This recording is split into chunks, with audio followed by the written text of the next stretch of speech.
This is a skill that's fundamental to pick up, how to say no. You've burned out largely because you don't know how to say no. Whether it's in the same job or a different job, you're going to be the same person in a different job.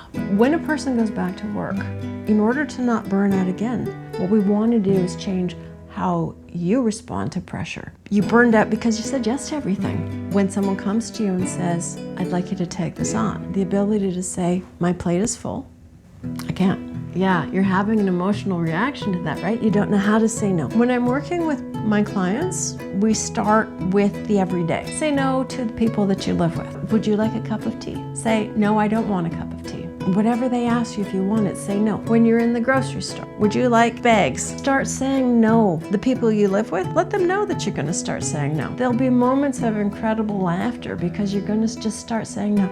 I would like you to say no 5 times a day. You're going to find it hard. You have to start somewhere. Your ultimate goal is to be able to say no at work. When you know what you're working towards, it's easier to get started. Maybe you can say no to some people, but you can't say no at work. Where does it come from? Well, that's something that we work on too. Understanding ourselves is pivotal. Second point, when you are saying no, it's important to really convey what's happening. I'll give you an example. When I first started my private practice, I was really enthusiastic and I wanted to see people before work, so I'd meet them at 8. And then at the end of the day, I'd see them at 5. Well, my day was from 8 to 6. It was too long. So I would say to people, I can't meet you at 5. I'm sorry. That's the no. And then I would say, the reason that I can't is because my day is too long and I'm getting way too tired. I can't stay on my feet. When I gave people that sentence, they would say, that's okay, Patty. I can come in at 4. They saw me as a human being. They saw that I had physical limitations. Depending on who you're talking to, you're going to have to change your presentation. Sometimes you're just going to have to hold your ground, not give an explanation.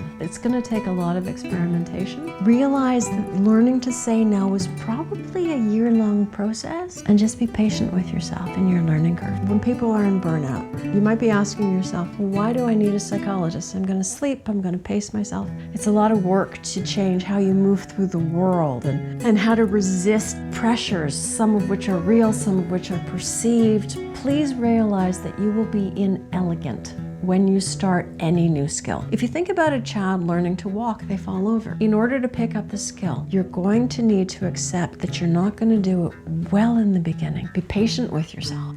I'm Patricia Turner. I'll see you in the next video.